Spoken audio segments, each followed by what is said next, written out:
Alright, so we're back. We went inside and had some lunch. You may have watched our log splitting video. And so the day's never done. You gotta do things while the sun's shining. It's a beautiful day out. So our next step is going to be working on our vermicompost.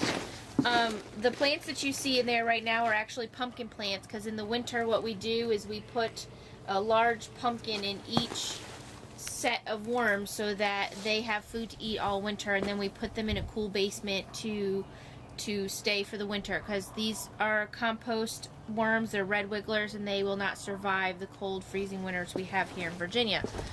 So that's why there are pumpkins growing in there. Some of those we might actually save. So what we're planning on doing today is separating the dry matter and the compost that we've created, that the worms have created over the winter, and just kind of reset our bins and get the worms fired up for a whole new season.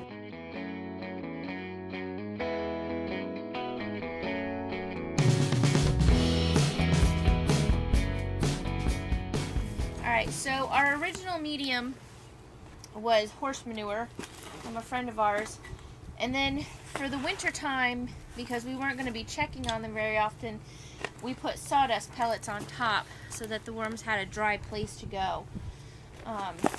So that's what you see here is some broken down manure, a little bit of plant material from stuff, and the sawdust pellets that have exploded. You want to try to take out the other one? Yeah.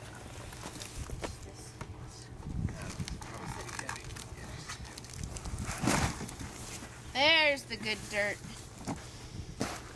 Hey, look, I see worms. There's our wormies. So, if you've ever wondered what a compost wiggler worm looks like, that's it.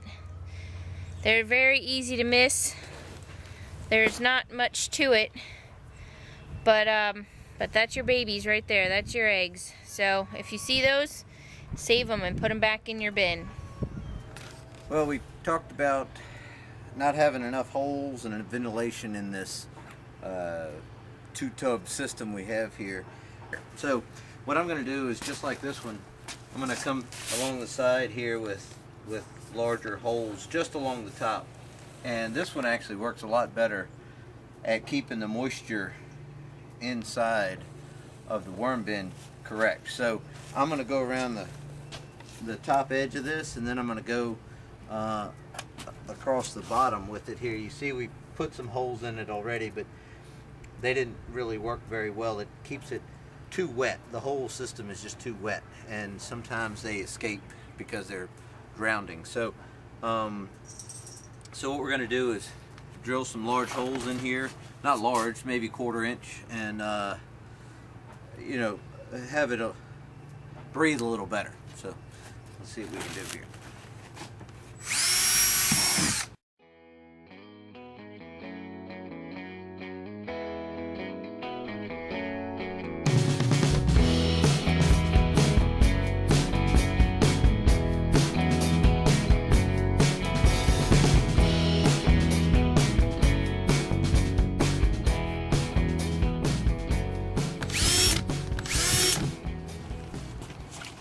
Alright, so you guys watched us. Hopefully you watched our video of how we put together boom sprayer, the trailer boom sprayer.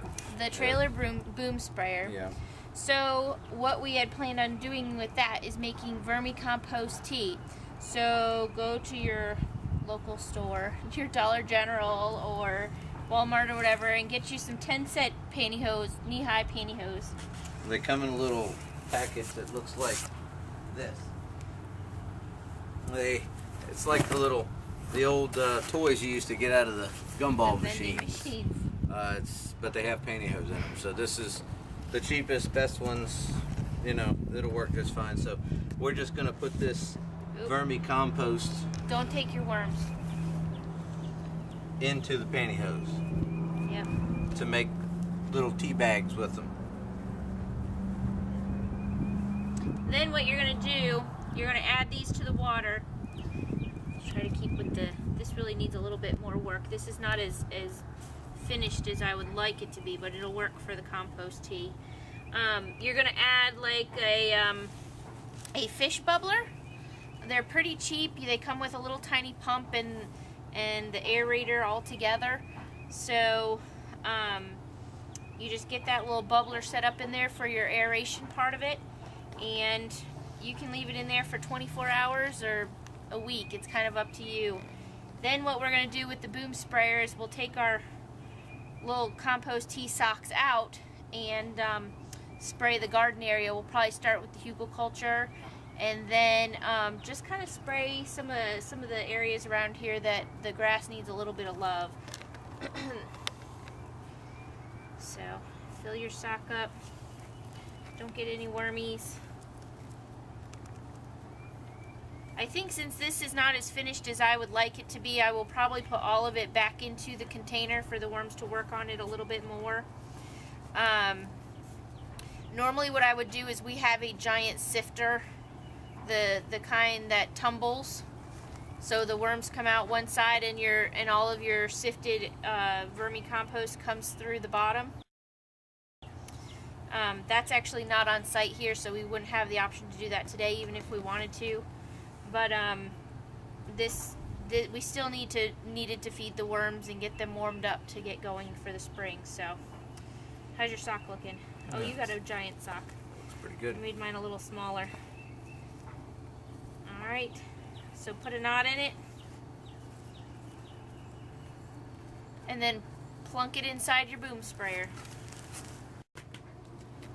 Here's our finished compost tea bags. So this water that we have in this sprayer, we put in there about a week ago, and we did that and we left the cap off of it for probably 4 or 5 days. I just put it on there to move it, but anyway, the reason we did that is because we're on a county water system, a municipal water system, and what our plan was to get the water in here and let it kind of gas off any chlorine that they add, bleach. You know, they add bleach to their water, and so it has gassed off, and now it's just water. We didn't want to put our beautiful soil in here and then kill it with a bunch of chlorine. So here we go. So we're gonna drop these on in here. So there they go. Oh, they're already steeping.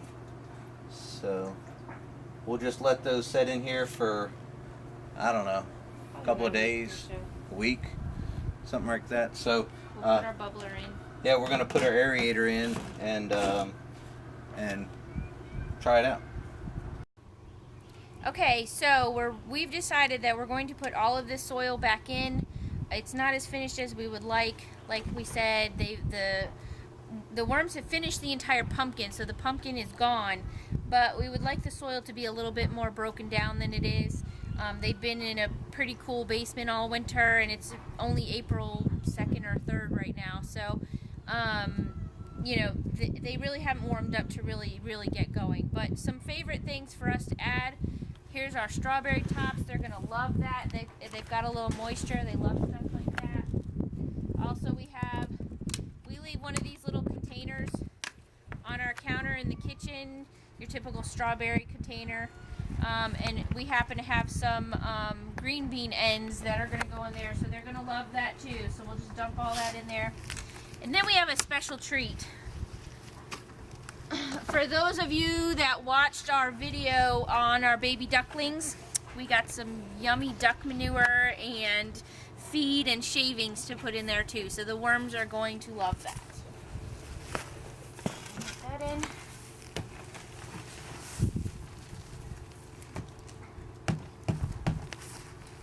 Alright, now we're going to put back in our soil with our worms in it.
after a whole pumpkin all winter long, we put it in there after Thanksgiving.